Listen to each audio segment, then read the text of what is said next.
बिस्मिल्लाहिर्रहमानिर्रहीम। अस्सलाम वालेकुम नाजरीन, आप यूट्यूब चैनल देख रहे हैं। मैं इमरान खान हूँ। नाजरीन, ये सबसे बड़ी खबर है और बहुत इंपॉर्टेंट खबर है। अभी थोड़ी देर पहले ये अमरीकी अखबारात के अंदर छपी है और ये एक बड़ी डेवलपमेंट है।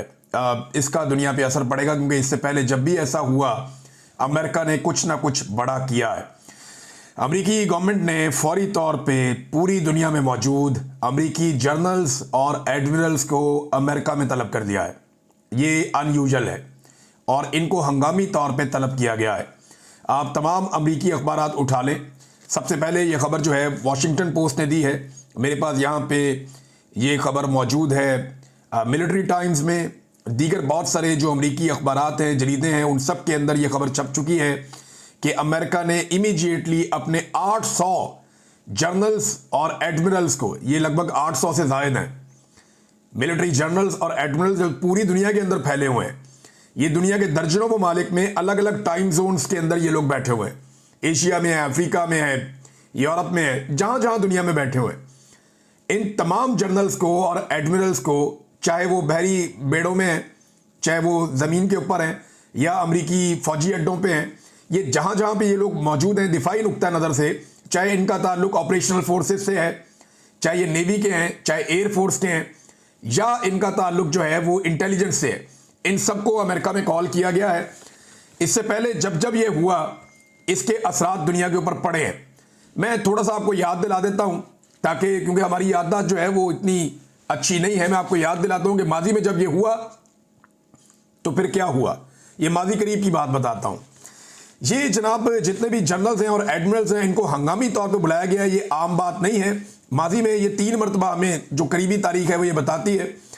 एक ये 1962 में जब क्यूबन मिसाइल बहरान था तब इनको बुलाया गया था और उसके बाद जो है वो एक बहुत बड़ा मसला इशू पैदा हो गया था जिसको रिजॉल्व किया अमेरिकन से। फिर 2001 में 9/11, उस वक्त रम्सफील्ड ने फौजी सरबराहों से मुलाकात की थी हंगामी तौर पे और उसके बाद आपने देखा कि दुनिया फिर किस तरफ गई।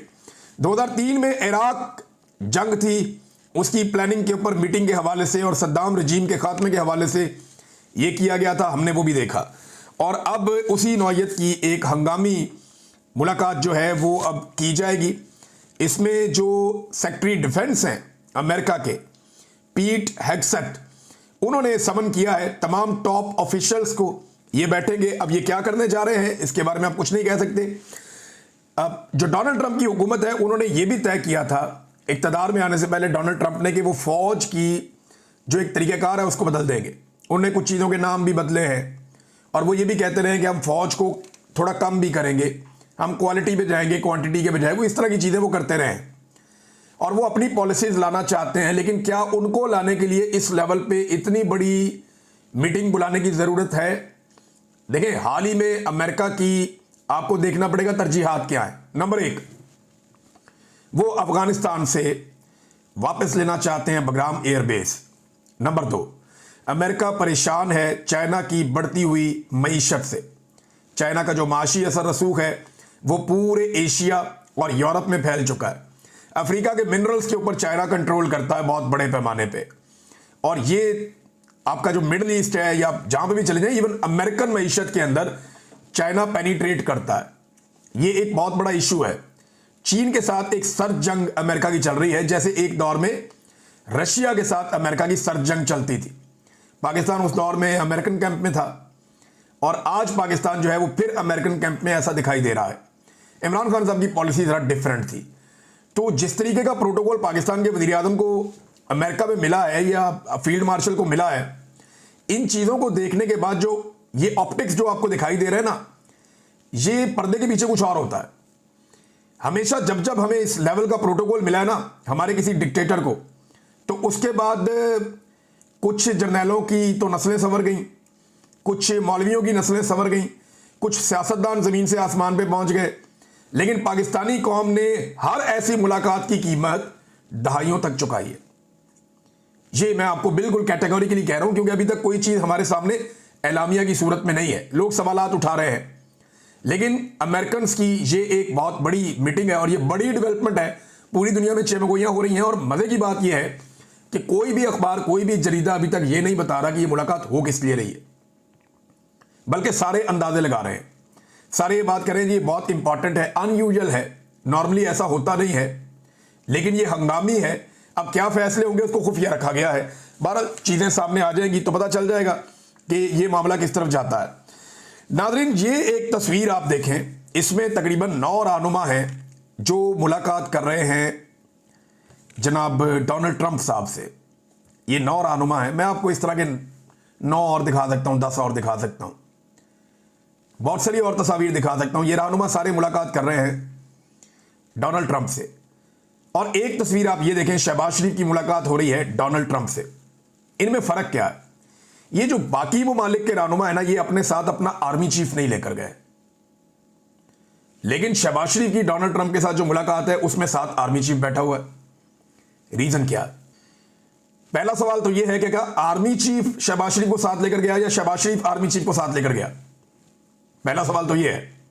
तो सादा जवाब यह है कि पाकिस्तान का इक्तदार जो है उसके ऊपर कंट्रोल आर्मी चीफ का है, शहबाज शरीफ का नहीं है। तो आर्मी चीफ शहबाज शरीफ को साथ लेकर गया, यह कहने में जरा ज्यादा आसान लगता है और यह खोपड़ी में घुसता भी है, यह बात समझ भी आती है, क्योंकि शहबाज शरीफ साहब की तो यह औकात है नहीं पाकिस्तान में, और अमेरिकन ये जानते हैं। फिर अमेरिकन प्रोटोकॉल्स क्या इस बात की इजाजत देते हैं कि कोई मुल्क का सरबराह आके बैठे और साथ उसका आर्मी चीफ बैठ जाए? भाई क्या डोनाल्ड ट्रंप अपने साथ अपने जर्नैल को बिठाएगा इस तरह मुलाकातों के लिए आलमी रहनुमाओं से कि चीन का सदर मिलने आया, डोनाल्ड ट्रंप अपना जर्नैल साथ बिठा ले? ये इलॉजिकल लगता है ना, और ये अजीब भी लगता है। लेकिन अमेरिका ने ये अलाउ किया पाकिस्तान को, और ये एक अलग और मुनफरिद मुलाकात थी। इससे पहले जब जब डिक्टेटर मिले अमेरिकन को, उन्हें प्रोटोकॉल मिले, तो उसकी कीमत पाकिस्तान ने चुकाई, ये मैंने आपको पहले बता दिया। अब ये प्रोटोकॉल इसकी कीमतों में देनी पड़ेगी। पहले हम सर जंग में अमेरिका के साथ थे, कीमत हमने चुकाई, अफगान वॉर में, दहशतगर्दी के खिलाफ जंग में, और न जाने किन किन चीजों का हम हिस्सा बने माजी में। लोग तो अमीर हो गए, अलीट, जर्नैल, मौलवी, सियासतदान, और अवाम ने दहाइयों तक कीमत चुकाई और आज तक कीमत चुका रहे हैं इन चीजों की। अब अमेरिका को पाकिस्तान से चाहिए क्या? यह है सबसे इंपॉर्टेंट सवाल, यह सारे लोग जानना चाहते हैं। बल्कि शीरी मदारी साहबा ने अभी एक ट्वीट किया, और ये जो खारजी मामलात हैं उनके ऊपर इनकी काफी ग्रिप भी है।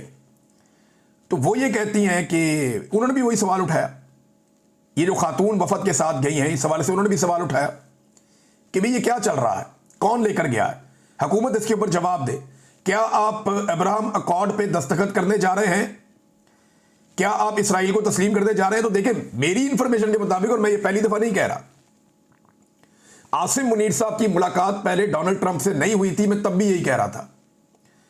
और जनरल बाजवा के दौर से हम ये बता रहे हैं कि जनाब पाकिस्तान की एस्टेब्लिशमेंट ने इसराइल को लेकर अपनी पॉलिसी तब्दील कर दी है, और वो आपने ग्राउंड पे ऐसे देखा कि जब भी कोई निकलता है इसराइल के खिलाफ एहतजाज करने के लिए, तो पाकिस्तान की हुकूमत उसको मारती है, थानेदार आके मारते हैं, गिरफ्तार कर लेते हैं, जेलों में डाल देते हैं, खवातीन को और बच्चों को भी गिरफ्तार कर लेते हैं। आप इसराइल के खिलाफ पाकिस्तान में मुजाहरा नहीं कर सकते। पूरी दुनिया में होता है, मगरबी मुमालिक में होता है, पाकिस्तान में नहीं हो सकता। तो ये पॉलिसी बदल गई थी। जनरल बाजवा ये चाहते थे कि इसराइल के बारे में हम किसी फैसले पे पहुंचे, और ये कोई भी जर्नैल ये चाहेगा कि ये फैसला उसके दौर में हो जाए, ताकि मलबा तो गिरेगा पॉलिटिशियंस पे, और वो जर्नैल का अमेरिकी तारीख में नाम लिखा जाएगा और उसकी नस्लें संवर जाएंगी। तो अब आसिम मुनीर साहब के दौर में क्या ये हो जाएगा? प्रैक्टिकली तो शायद हमें ऐसा लगता है हमने अपनी पॉलिसी बदल दी है, लेकिन मेरी दानिश में या मेरी समझ के मुताबिक अनाउंस होना बाकी है सिर्फ। बाकी प्रैक्टिकली हमने अपनी चीजें जो है, ये बैठ के आपको जो मर्जी जज्बाती तकरीरें करेंगे, जनाब जेरूशलम में घुस जाएंगे, ये करेंगे, वो करेंगे, लाल टोपी जो मर्जी बोले आपको, लेकिन अब कहानी कोई और है, अब बात किसी और तरफ चली गई। क्या सऊदीया इसराइल से लड़ना चाहता है? नहीं लड़ना चाहता। उन्हें प्रोटेक्शन चाहिए लेकिन लड़ना नहीं चाहता। पहले वो अमेरिकन से प्रोटेक्शन लेते थे लंबे अरसे तक, जो खाना काबा और मस्जिद नबी की हिफाजत की जिम्मेदारी थी वो अमेरिकन के पास थी। अब वो पाकिस्तानियों और अमेरिकन के पास है, क्योंकि पाकिस्तानी जो है वो सस्ते पड़ते हैं, अमेरिकन बहुत महंगे पड़ते हैं। साफ बात ये है ना, बिला वजह बात को इधर उधर घुमाने की जरूरत ही नहीं है, सादी सादी बात है। और अमेरिकन इसके ऊपर राजी है। मुमकिन ही नहीं है कि अमेरिका की और इसराइल की मर्जी के बगैर, और ये मैं नहीं कह रहा, बहुत सारे लोग लगातार लिख रहे हैं कि अमेरिका और इसराइल की मर्जी के बगैर पाकिस्तान और सऊदी अरब मुआहदा नहीं कर सकते, खासतौर पर अमेरिका की मर्जी के बगैर। अब अमेरिका को चाहिए क्या? देखिए, अफगानिस्तान में उसके इंटरेस्ट हैं और डोनाल्ड ट्रंप एक अग्रेसिव मूड में लगते हैं और पाकिस्तान को वो प्रोटोकॉल मिल रहा है जो और दुनिया में किसी को ऐसे नहीं मिल रहा। इसका मतलब है इस खित्ते में अमेरिका कोई ना कोई एडवेंचर आने वाले वक्त में करेगा या करवाएगा। होगा क्या ये हमें जल्दी पता चल जाएगा। लेकिन असद कैसर साहब ने एक बात क्लियर की है। देखें, असद कैसर साहब को आप कुछ भी समझें, वो पाकिस्तान तहरीक इंसाफ के एक इमरान खान साहब के पुराने साथियों में से स्पीकर कौमी असेंबली रहे। लेकिन एक बात मैं जानता हूं कि असद कैसर साहब के अफगानिस्तान में ताल्लुकात अच्छे हैं।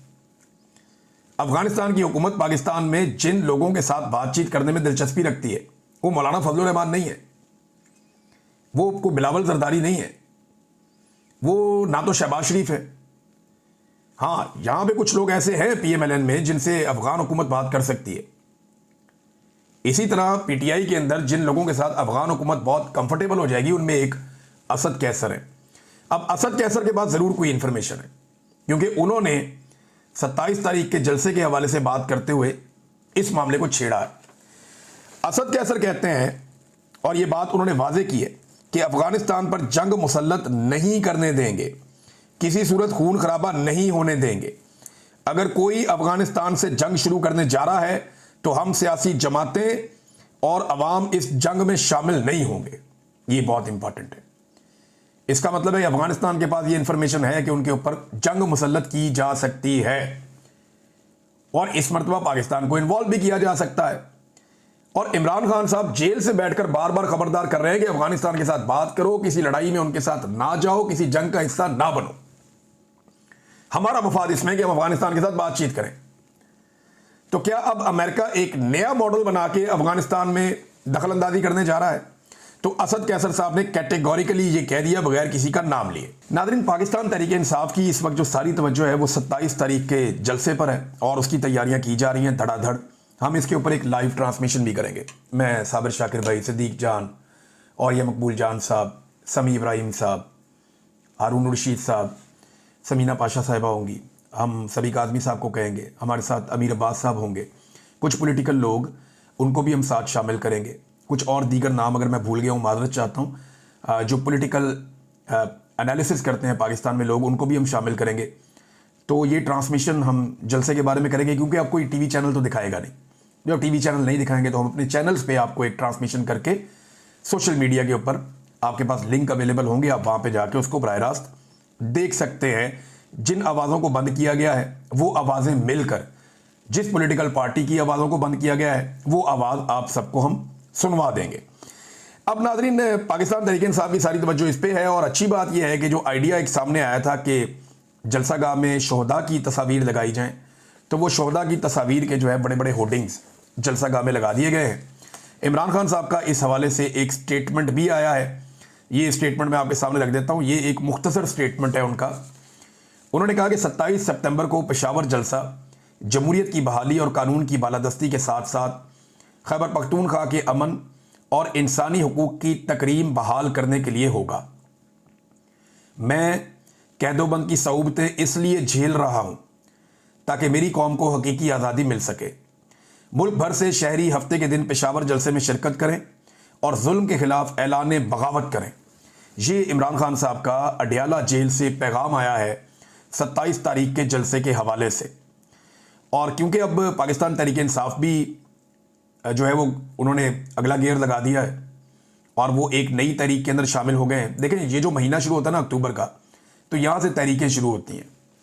वैसे तो अगस्त के अंदर मोमेंटम बनना शुरू होता है, सितंबर के महीने में होता है और फिर अक्टूबर, नवंबर, दिसंबर, जनवरी, फरवरी, मार्च, अप्रैल, ये 6-6.5 महीने जो होते हैं ये तहरीकों के महीने हैं पाकिस्तान में। और इमरान खान साहब जैसा बंदा जो अवाम की बहुत सारी सपोर्ट इस वक्त रखता है, यानी ऐसी सपोर्ट तो हमने माजी में किसी के साथ नहीं देखी, इतनी सारी सपोर्ट के साथ इमरान खान जैसा एक पॉलिटिकल फिगर, क्या वो आराम से बैठेगा या बैठने देगा? तो ऐसा नहीं लगता कि अगले 6 महीने में इमरान खान साहब इन्हें सुख का सांस लेने देंगे। एक जाली खबर चलवाई गई क्योंकि हुकूमत अब चीज़ों को कंट्रोल कर नहीं पा रही, एस्टेब्लिशमेंट के भी हाथ पांव फूले हुए हैं। तो ये हेडलाइन मैंने देखी और जियो के ऊपर चल रही थी, जनाब कि अवामी एक्शन कमेटी कश्मीर से मुज़ाकरात कामयाब हो गए और उनके मुतालबात कोई हो गए और ये वो मामला और एहतजाज खत्म हो गया। नहीं जी, झूठी खबर है। अवामी एक्शन कमेटी के साथियों से रब्ता हुआ थ्रू एक जर्नलिस्ट, उन्होंने भी मुझे बताया। और उसके अलावा उन्होंने कुछ जगह पे खड़े होकर बाकायदा प्रेस कॉन्फ्रेंसेस की और चौकों में आकर ऐलान किया कि हमारा हुकूमत के साथ एक भी मुतालबे के ऊपर या एक भी चीज़ के ऊपर मुज़ाकरात कामयाब नहीं हुए। हुकूमत धोखा दे रही है, जाली खबरें चला रही है। हम अपने एहतजाज के ऊपर कायम हैं और 29 तारीख से अवामी एक्शन कमेटी कश्मीर अपना एहतजाज ज़रूर करेगी। ये हुकूमती प्रोपेगेंडा है और ये झूठी खबर है, आप इसके ऊपर कान ना धरें। तो पाकिस्तान का मीडिया जो है वो ऐसा लगता है कि अब खबरें देने की बजाय एस्टेब्लिशमेंट की प्रॉक्सी के तौर पे काम कर रहा है। पहले भी हम एस्टेब्लिशमेंट की बात मान लेते थे मीडिया वाले, लेकिन कोई जायज़ बात मान लेते थे। अब तो जायज़ और नाजायज़ सारी बातें मीडिया को माननी पड़ती हैं और प्रोपेगेंडे का हिस्सा बनना पड़ता है, जिसका हिस्सा नहीं बनना चाहिए।